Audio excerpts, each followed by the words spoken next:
here today from different speakers to deliver this message to Jeff Bezos that he has blood on his hands and that we're here to demand justice for Poushaw Brown. Now I'm going to pass it over to Chris. Thank you. Hello, everybody. Yeah, this is a really bad moment. 2 years ago, when I came out here with my brother Derek and my organization, TCOEW, we didn't know Pooh, we didn't know Christina, we didn't know her daughter. The reason why we were here 2.5 years ago was we were protesting right here on this property over COVID-19. That was one thing that we definitely were down here for. We came down from New York. We had a whole bunch of community activists and organizations down here protesting on Black Lives Matter Plaza during the whole George Floyd, Breonna Taylor movement. And we were here for our purpose and our message. Didn't know Christina, didn't know what was going on in Virginia at that warehouse. But at that time, we did know that Amazon failed to protect us as Amazon workers. We knew that there was no PPE in these facilities. We knew that there was no cleaning supplies. We knew that we weren't protected with the proper safety guidance. Amazon had us going to work, deemed us as heroes, unprotected. In this particular warehouse, right here in Virginia, they had workers testing themselves. Poushaw was one of them. Now, I don't know where did that make any sense besides saving money to have employees, hourly associates, testing other hourly associates. So this right here, blood on Jeff Bezos' hands, is accurate. It's a wrongful death on his hands. No way in hell should Amazon workers ever have picked up a swab and stuck it up somebody else's nose. That's where it should stop, full stop. No N95 mask, no facial equipment, no nightgown, no surgical gloves, none of that. We had zero protection against COVID-19. Not even a vaccine was created at the time. There wasn't even nowhere for her to turn. There was nothing for her to do but complain, which she did to management. Complained to management about workers coming in there positive. You know what they did? Nothing. Absolutely nothing. So that's why we have to continue uplifting her voice, because she can't do it no more. And it's on Jeff Bezos' hands. The blood is on his hands. I said that 2.5 years ago at my warehouse in JFK, and guess what? Workers died in that warehouse as well from COVID-19. It didn't just happen here in Virginia. It didn't just happen in Staten Island. It happened all across the country. Amazon employs over 1 million employees worldwide in the country alone. So we know other workers died during COVID. We know. There's no secret to that. All of these deaths being swept the rug. We're saying no more to that. Somebody has to be held accountable. That's why we're here today. And we're going to continue to advocate and continue to say her name. And we're going to continue to be out in the streets. And we're going to continue to be outside of Jeff Bezos' house, no matter where he's at in this country.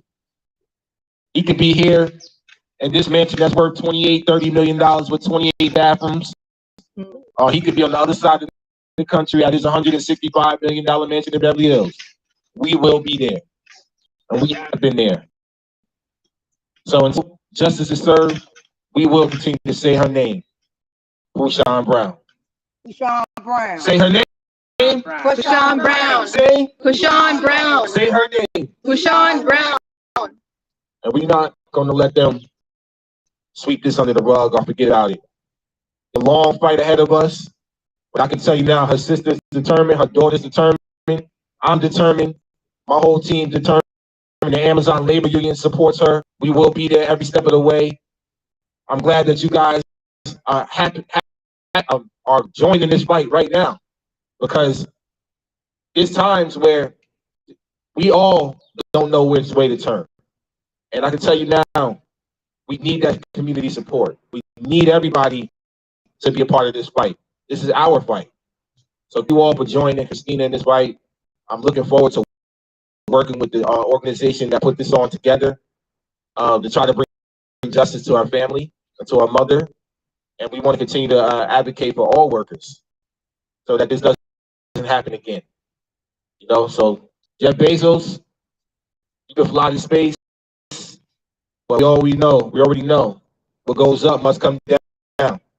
So when you come down, you're gonna be met by the workers. You're gonna be met by us. We're not going to stop. We're going to continue to fight. Thank you. I'm gonna pass it to the one and only Christina Brown, who's here, who's been here, and will continue to be here for her sister. Thank you guys for coming out. I know it's raining. I know it's a lucky day. So I want to say, first of all, I have to get something off my chest. I want to say shame on you, Washington Post. Do we have anybody here from the Washington Post? No one's not here from the Washington Post because Jeff Bezos owns the Washington Post. So I want to say shame on you, Washington Post, for not reporting this. This is very, very important. Not only is this important, 15 minutes away from here is where my sister worked at. 30 minutes away from here is where my sister died at. This happened in your backyard. This is the Washington Post. Why did you not report on it? Why? Susan Busby, Fred Ryan, chief editors at the Washington Post. Why? Because your boss doesn't want anything bad printed on him. Man is responsible for indirectly murdering hundreds of his employees, and he's allowed to do it every single day, legally and killing. So I want to say shame on you, Washington Post. This has happened in your backyard, and I have not seen or heard one story about my sister Poushaw. Disgusting. Today I'm going to tell you a story about my sister Poushaw Brown and about some other workers around the world that I have met, speaking and traveling about my sister. But I want to tell you guys first a little bit about my sister. So excuse me, I get emotional every time I speak to her. It's just like it was yesterday.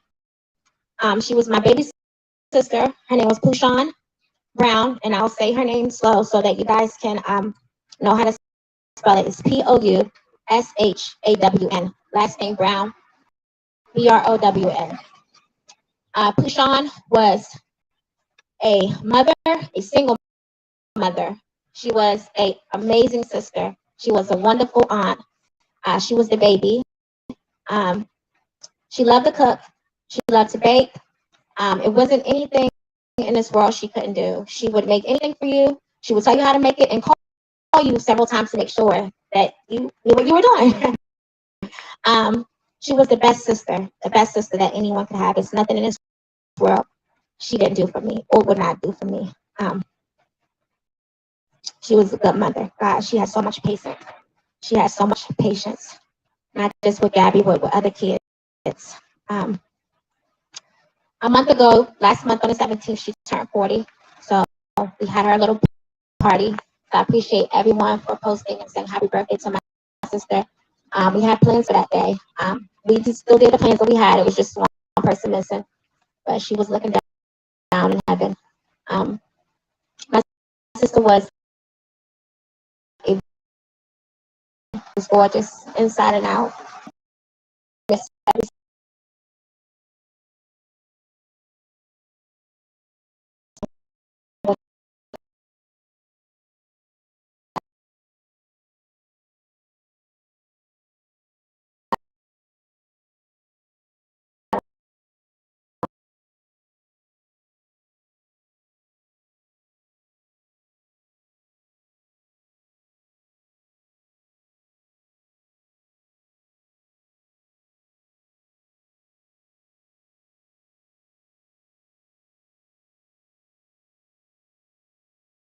Sister went to the night shift. She was a stower. She did the belt. I did the pick shift, which was the morning shift. And when I was going to work, she would be getting off. We would see each other. Sometimes we would stop and talk for a while, and then sometimes we would hug. She would get home to mom, and I would get inside. So in March 2020, March 13, 2020, the world stopped. Everything closed down. Everything shut down. School stopped. Businesses stopped. Businesses closed. Um, Amazon kept going. They were open. Never closed down. My sister this is when I first heard her start complaining. Between March, the end of March and April, she sent about 6 to 8 emails to HR, Human Resources. She complained on site to HR, L4s, L5s, about the safety in the warehouse. We were scared. I worked there. We were scared. Everyone was scared. We didn't know anything about COVID. Still don't. It's 2022. We were scared. People still needed to come into work, and people were still coming to work. We didn't have masks. We didn't have gloves. We didn't have hand sanitizer. We didn't have anything. We were still coming to work. The demand was hard.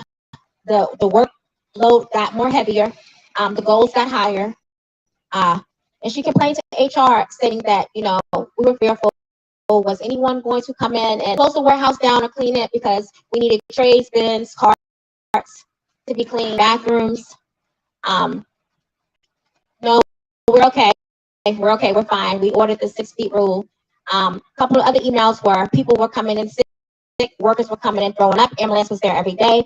If you had a fever, you could just go into another door to get in, because they were doing fever checks at one door. Just go down here to the side corner, you could get in. It was a lot going on in the warehouse. It was a madhouse.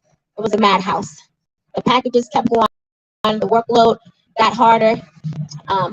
In about June, they sent my sister an email, and HR came to her on ground and said, hey, we have a new position open. It's called the Safety COVID Department.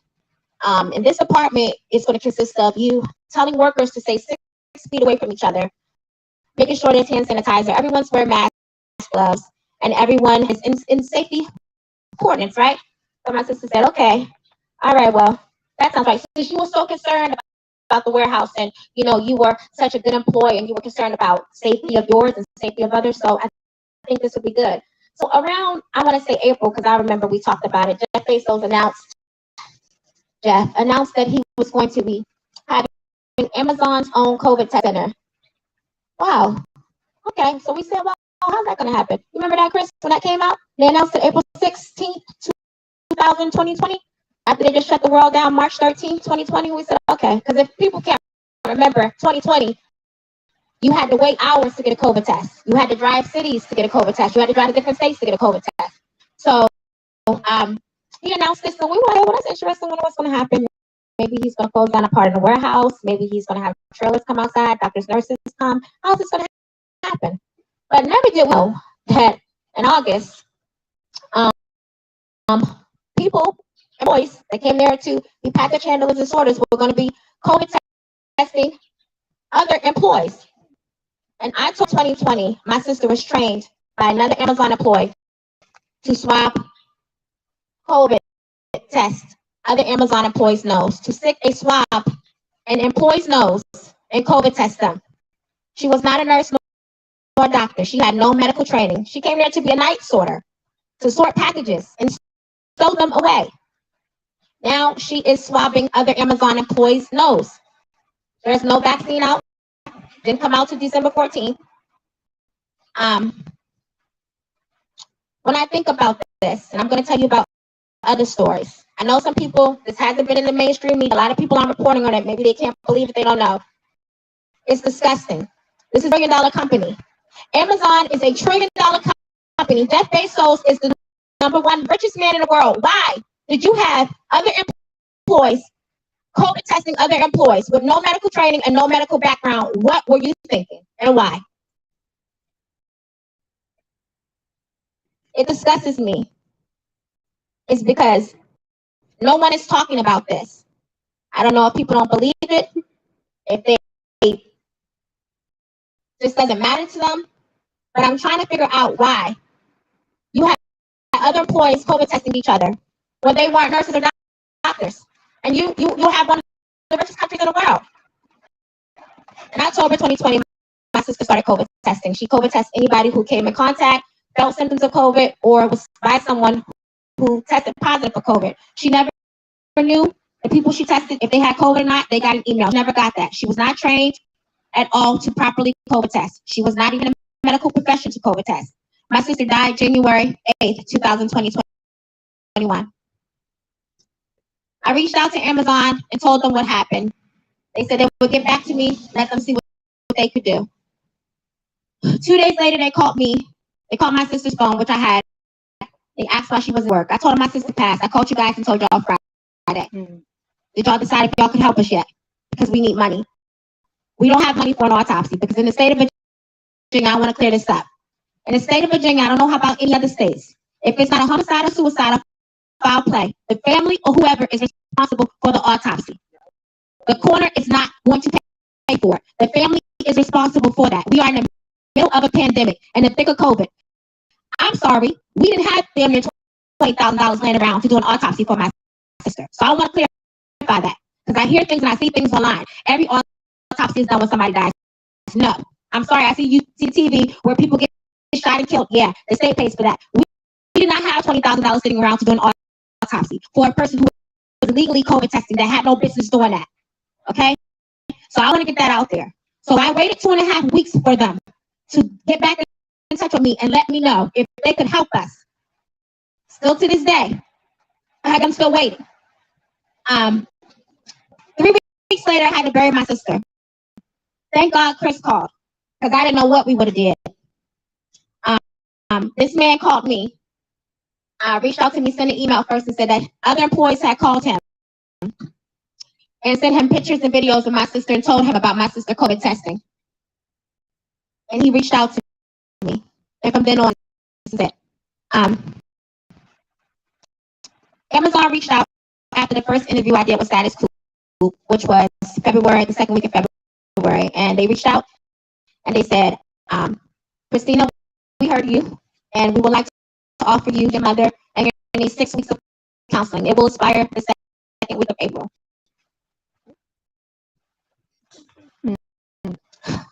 The second week of April, Jeff. Woo! I looked up. I know you have some kids. I know you have a son. Goes to college in New Jersey. God, I wonder if you lose a parent, 6 weeks of counseling will do it. 12 years old, you lose your mother. And someone offers you 6 weeks of counseling. $1 trillion company and put her in a position she had no business being in. That broke the law that had her legally COVID testing, the 6 weeks of counseling. But I know you don't care about that. You don't care about anything. People are worthless to you. All you care about is numbers. Well, we can talk numbers. We're going to talk them. We're going to talk them. I want you guys to know that this story right here about my sister, I'm here. I have never went anywhere. I heard different why people don't report on it, but I'm here. I'm a factual person, and I know this is because I work there. I work with my sister. You understand? And we work different shifts during the pandemic. She worked the morning shift. She worked 9 to 6, Sunday to Thursday, 9 to 6 p.m., 9 a.m. to 6 p.m. You understand that? So this is not secondhand information. This is not hearsay. This is factual. I work with my sister. I want to be clear. If anybody has any questions, they're welcome to reach out to me. This story that you guys heard is disgusting. Not only that, through me traveling through the world and just listening to other Amazon workers, Amazon has 1.3 million employees. Do you think that all of them are lying? I have heard stories in the past couple of months that just disgustes me. I don't know if you guys know Amazon has an open investigation for 3 deaths in New Jersey. Did you guys know that? 3 deaths. 3 workers died back to back. Why are workers dying in your warehouse, Jeff? 3 workers have died back to back, and that's the investigation that we know. There are more. There are thousands of workers. I've heard stories from New York, Albany. I've heard people from Texas, Walkout, Georgia, just a couple days ago. Georgia, Illinois, California. Why, Germany? Why are all of these people that work for companies saying the same thing? The same thing. You are mistreating them. These people are going to work and dying and not coming back home. My God, all my sister wanted through the 8 emails that she sent to Human Resources was just to be safe, just to get back home to her daughter. She did not. Why? I got a list of names because it's a lot. And I said to myself earlier today, I wasn't going to be able to say all of these names, but then I was like, well, this rally is about Pooh, right? And Pooh would have wanted me to say them, and I would have wanted somebody to say them. So I'm going to just say a couple of names for the people who are not here. First of all, I want to give my condolences to the New Jersey workers gentleman. I hope I'm pronouncing his name right, Chris. Raphael Reynolds. Okay. He died on July 13th. This man died on Prime Day. He was complaining of chest pain and then died 30 minutes later of heat exhaustion. There was 92 degrees in the warehouse. So I did an interview in Florida 2 weeks ago, and they said, "Do you have air conditioning in the warehouse?" And I said, "No, there's no air conditioning in the warehouse." So if it's 100 degrees outside, it's 110 degrees inside. There's no air conditioning in the warehouse. This man is dead. This man is dead. And I don't know if there's anyone to advocate for him. Every time I speak from now on, I'm going to say this man's name. I don't know where his family is. I'm not going to allow Jeff to get away with the murder of Poushaw Brown indirectly. I'm not going to allow you to do that. No, not this time. You're not going to sweep this under the rug. You have my sister illegally COVID testing, which is against the law, and you are going to be held accountable. Absolutely. So I want to send condolences out to him. The gentleman that I just met in Albany, New York, Sam. Oh, I pronounced his last name wrong. Was it Malik? Sam Malik, who had 2 wooden tables fall on him. He has a concussion, a fracture and a concussion. He is being in danger of being fired. The Baltimore worker right now who is in danger, she's pregnant. She had COVID 2 months ago. She still has symptoms from COVID. She's being in danger right now. She's going by the name of Miss J. She's scared of being fired and being retaliated against because they're threatening to fire her because she had to take off during COVID and she's pregnant. So I want to send love to her. I want you guys to know about the tornado that happened. Those 6 people that got killed. I want to send love and condolences to those families. Why were they at the warehouse? And tornado. It had been warning all day. 6 people died. This is the things that I'm telling you guys. It's not just my sister's story. It's other stories, and the stories go on and on. Not to mention that you have an active lawsuit against you. You have many, but for the drivers that were pooping and feasting because they couldn't take bathroom breaks because they had to keep driving. Not that you lost the wages, you stole their money. Remember that. The drivers, Jeff Bezos, like you're just disgusting. You're a disgusting human being. And not to mention that, it's just pathetic how you just use people. You use and abuse them. And you don't even care if you go to the moon and you brag about it. Like it's just disgusting. So I want to give a shout out to all people and my condolences are with them because it's just not fair. Like I said, this story here is just not about my sister. Today it is getting justice for her, but there are other stories and there are more to come. There are over 1,000 stories out. Guys, just want to take the time to look up all the stories, all the lawsuits that Amazon has, all the mistreatment of workers that they have. It is out there. No one has to make anything up or make Amazon look anything better. They do that on a daily basis. So anybody who want to report on my sister's story, I appreciate you for reporting. Report the right thing. If you have any questions, you can call me. But this is truth. This is fact. My sister died 30 minutes away from here. She was working for that Springfield warehouse, DDC3, illegally COVID testing, with no medical training, no medical background. She was not a nurse or a doctor. She had no business being put in that position. And she was authorized by Mr.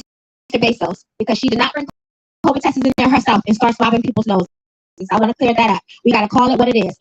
If you're driving without a license, you're driving illegally, right? You're going to go to jail, right? If you don't produce a license to get to the judge by time court, right? My sister was illegally COVID testing, and that is no way around it. She was illegally COVID testing. She was not a licensed professional. So I want to clear that up. So we're going to call it what it is. My sister worked for Amazon for 4.5 years. She worked in the safety COVID department in 2020. My sister died January 8th, 2021. She had no business being placed in that position. She had no business COVID testing at all. I want you guys to help me and stand with me to get justice for my sister. Do not allow this to be swept up. Please repost, speak about my sister any chance you get. This is not going to go away. I'm not going to go away. I am going to get justice for my sister. If it's the last thing I do, until my last breath, I'm going to get it, and I'm going to get it for my niece. And not to mention that, I want guys to also look the stories up, support, share the other families, because these people, they need help. They need help. Everyone needs help. Everyone who works for Amazon, to get up and go to work and not know if you're coming home, that's a dangerous thing. That is a dangerous thing when it's not even your company and your corporation. So I want to thank you guys for out today, and please just share her story, post her story, get it out there. I appreciate y'all standing with me to get justice for my sister. I am definitely pursuing criminal charges, criminal action against Amazon for involuntary murder of my sister, Poushaw Brown. So I want you guys, I appreciate it. And if y'all have anything, y'all can talk to me. I'll be here for a couple minutes after. Any emails, y'all send them to me. Y'all know where I'm at. I'm not hard to find. Okay? Thanks so much. Thank you.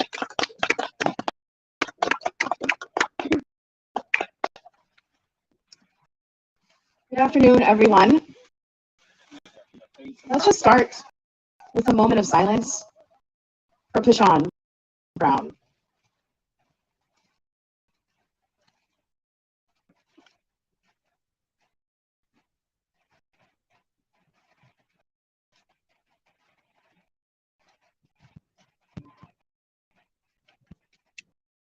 Thank you. Tina. Hear me now. There you go. Thank you, Tina, for sharing the story over and over and over again. Because Jeff Bezos refuses to listen. My name is Dr. Maha Hilal, and I'm the Executive Director of Muslim Counter Public Lab and a member of the For Us Not Amazon Coalition. We met Tina last year when we learned about Poushaw's case.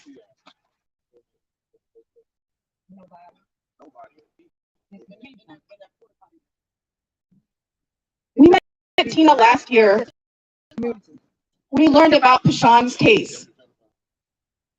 And we shared in the morning over Poushaw. We knew that Amazon would not bring justice to Tina's family or anyone who has been harmed by Amazon. And it's interesting now that we have the police here, because the police isn't here for Jeff Bezos. The police is here for the people who are demanding this for Poushaw Brown. What counts as a crime? Our crime is being on the sidewalk. Bezos' crimes are failing to protect his workers and creating the conditions for murders and deaths. So it's important that we stand here over and over and over again. It's important that we come back. Whether it's this DC residence, whether it's his house in some other city or state, we have to sustain the momentum to fight back against Jeff Bezos. And clearly, all of the violent state institutions that uphold and support his violence.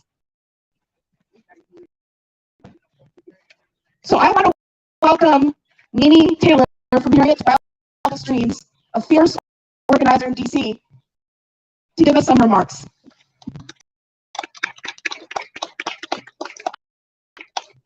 When black lives are under attack, what do? Stand up, fight back. When black lives are under attack, what do? Stand up, fight back. So Poushaw's life was under attack. And so sorry, I didn't even do right. It went under radar. This story actually went under radar because, you know, I knew the stuff that was going on at Amazon because I knew the young man who was like, you know, building out the union and stuff in New York. So that was so amazing that cause you know, I always knew this man chose profit over people. And the sad to say is just like with my comrades, you know, the doctor and Alex over there, when he's about to come to DC, he don't have no authority in DC. We just won't give him authority in DC. You know, he tried to name our library after him, like not my library, we're not doing it, y'all. So he bowed down and bowed out. So when Danny called me and told me what was going on with this, I did have something to do, but the less protected woman, the less protected person in the world is a black woman. And so because of that, there was no way that I would not show up for you and her daughter, because the most unprotected person in the world is the black woman. And this is why you're not hearing about what happened to Poushaw. But I'm here to tell you that we're going to rise up in solidarity. Your fight is my fight, right? And so therefore, like the police, they know, don't play with me. You know, don't play with me, because this is peaceful. It can be whatever you want it to be. But right now, the sister, the daughter's here just trying to get the word out of what happened. And 2 months of therapy from $1 trillion person is unbelievable to me, right? Because that was to my understanding, a dedicated worker. Even take that position, you know, it's amazing, and you don't care that that income is gone, and her daughter still have to live on. Shouldn't have to fight the courts for you to do what's right. Do what's right ethically when you buying $500 million yachts and $250 million newspapers. So for me, this wasn't a rocket scientist for me to show up and help you hold Jeff Bezos accountable. My comrade's son just was fired this summer. Was it this summer? It was, Yeah, he had COVID, and they wanted him to come to work, and he didn't come, so they fired him. Yo, they did, and he didn't, and she didn't let him go, and he didn't let us fight it because he didn't want to work for the company anyway. So that's the only reason Jeff Bezos them got away with it, because if he wanted that job, when he had that office and that warehouse he was at when it got shut down. But because he was like, I'm good, he was good, so we was good. All right, you not good, so we not good. Right? And that's what it is. And it bothers me, like I told Danny, everybody always show up for everybody but the black woman. Right? It's a protest now for IFM. That's very important to you. That's as well. It's climate change. But we fighting for a black woman and her child that got for nothing from a trillionaire. And also the everyday people of Amazon. Amazon ain't shit. Jeff Bezos ain't shit. Right? And we always say that. I tell you myself, and I work when we protest the library. Fuck Jeff Bezos. And he know I know that from the bottom of my heart. That's how I feel about Jeff Bezos. Right? I wear that shirt with dignity and pride. Fuck you. Like to actually buy all this property, and we got people who is homeless in DC. Mm-hmm. Right now we're fighting for a harm reduction center. There's a harm reduction center. It's an empty more than $1 million mansion for nobody to use. So I want you to know, don't give up the fight, and to know that we stand in solidarity with you. And if her daughter's not taken care of, we're not taken care of. And so I just want you to know that we love you, because we stand with you. We're Herds by the Dreams. We're a black-led abolitionist organization led by the spirit of our ancestors, which are black women. Herds, Turner, Ella Baker, and Ida B. Wells. So we do this work till we free us. We do this till we free us. And we're not free until everybody free. And right now, Jeff Bezos he enslaving people at Amazon. And so we rise up with the Amazon workers, we rise up with your family to hold Jeff Bezos accountable for the hurt and harm that he's causing to marginalized people. The majority of the people that work Amazon are black and brown people. So we not free until we get the Amazon people free. I say. Thank you so much, Nini. Why don't we do a chant? Just in case there is someone in this house who can hear us. Somebody in there, it's probably like the housekeeper. So what do we want? Justice. Justice for Poushaw Brown. I'm going to say, what do we want? Justice for Poushaw Brown. What do we want? Justice for Poushaw Brown. Let's make sure the whole city hears us. What do we want? Justice for Poushaw Brown.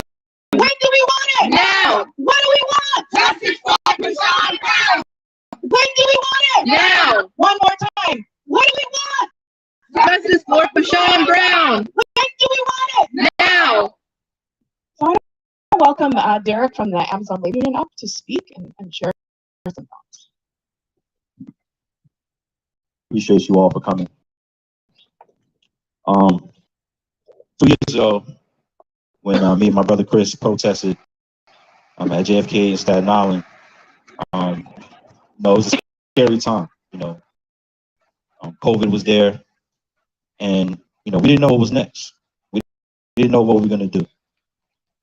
When they fired Chris, I knew that we were up, for a real big battle against Amazon.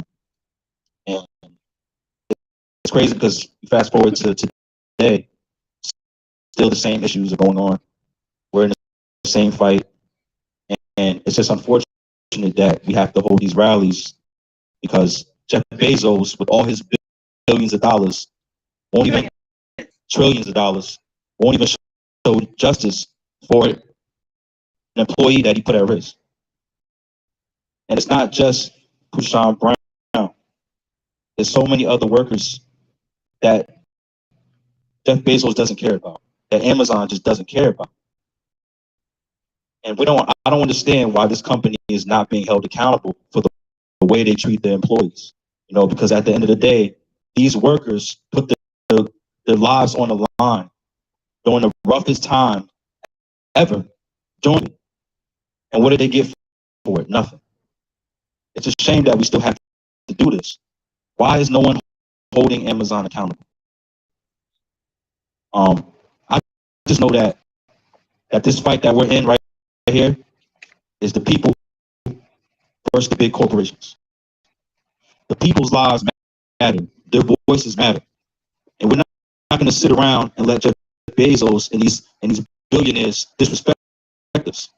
We're going to continue to fight. We're going to fight for Poushaw Brown because she loved her job. She loved her job. You heard Christina say it. She loved her job. You disrespect her like that. So we're going to continue to advocate for all workers. We're going to continue to fight for Poushaw Brown because I know she's watching this right now and she's proud of what we're doing. But I promise you, we're going to get justice. It doesn't matter how long it's going to take. Me and my brother Chris are fighters. Christina's a fighter. Daughter's a fighter. We're all fighters.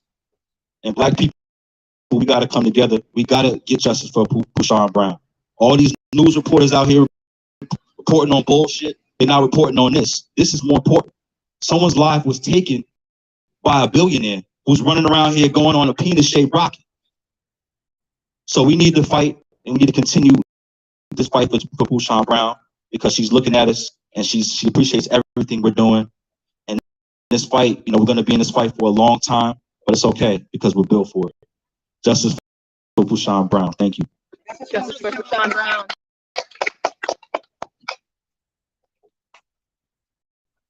All right.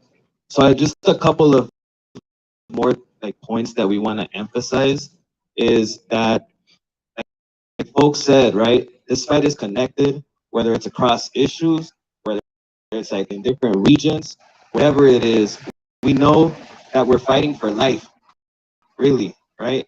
And corporations like Amazon are a daily threat to our lives, to our people's lives, whether it is in warehouses, as we've heard countless examples of their exploitative conditions leading to people's deaths, to also, for example, the technology that they provide to police, to prisons, which are also sites of death, that this system, this white supremacist system, this capitalist system maintain and expand, or trying to expand on the daily, right? And so we know that Amazon is just one of the biggest examples of corporations that profiteer off of this harm against our communities, against Black people, against migrants, against people who are poor, who are out here fighting to just try to live, right? And so we want to make sure that we keep building together. We also, in this area, right, Virginia is where they're coming to build their HQ too. They're bringing in tens, I think 5,000 employees is their plan over time. Is that right? Anyways, thousands of employees that are going to make mad money, right? Meanwhile, people are being displaced from their long-time communities here in DC, Virginia, but the whole region is facing it already, right? This is also in Virginia where they have data centers. It's called Data Center Alley, where there's a huge concentration of how they host Amazon Web Services, which is what they, for example, provide governments to run their stuff, but also prisons and police, technology, etc. Right? And then why is it that these politicians don't do anything about it? Because they're receiving tens of thousands of dollars for each election from Amazon. Don Beyer, who is a representative in the area in Arlington, and also I believe in Springfield where the warehouse is, has received tens of thousands of dollars from Amazon yearly. Same thing with the member of Congress next to him. And so we need to make sure that we're engaging and fighting at every level target number one is Jeff Bezos because he's the one who has blood on his hands. But everybody else who enables Amazon, who gives them the power to keep doing and the same conditions, and that are refusing to investigate, to fight, to listen to workers, right? And really dismantling this corporation because all the needs that our community have can be met with each other, not by Jeff Bezos profiteering off of it. And so again, this is an invitation. I appreciate everybody who's here. And this is also just like, we're regrouping in this effort. We're going to be building it up, right? Tino and we've been talking, right? This is just one thing. There's going to be more tactics, more ways that folks can engage and support and build out the fight. And we're going to be doing it in the coming months. And so we hope that all y'all can join us and support in that. And so now I'm pass it over to Maha, who's going to give us like a few more specifics that we can hear about. So I want to ask everyone to get your phone out if you can, if you're not live streaming or taking pictures, and to follow 2 accounts. Justice for Poushaw Brown. On Twitter, the handle is Justice for POUS1. Again, on Twitter, it's Justice for POUS1. On Instagram, it's Justice for Poushaw Brown. We welcome you, of course, to stay engaged and stay involved in our efforts in the DMV. As Danny said, we are, of course, now HQ2. I live in the area where HQ2 is, so we lovingly call my apartment HQ3. So if you want to join us, please do. You can follow us on Twitter and Instagram at For Us Not Amazon. We really need your support. We really want to hold Jeff Bezos accountable. We know it's going to take a long time. We know it's going to take thousands and hundreds of thousands of people to bring this corporation down. We know we can only do that if we stand in solidarity together. Because Amazon is not just about the people who work there. Amazon is also setting dangerous trends for corporations that follow in their footsteps. So we're going to conclude the speaking portion, but we still need your help. We have some flyers that we want to hand out to the neighbors, and we have some chalk so we can draw chalk outlines on the street in front of Jeff Bezos' house. Before we do that, I want to close out with 2 chants. What do we want? Justice for Poushaw Brown. When do we want it? Now. What do we want? Justice for Poushaw Brown. When do we want it? Now. Okay. Next one, I'm going to improvise here. I'm going to say, fuck who? Jeff Bezos. Fuck who? Jeff Bezos. Fuck who? Jeff Bezos. Fuck who? Jeff Bezos. Thanks y'all for coming, and please help us pass out flyers and draw chalk outlines. Thank you. Stuff on the internet, but we won't block his thing. Some people gotta do, and we gotta get somebody to grab the picture. Or we can use the thing to do. Let's improvise. I appreciate you. Yeah.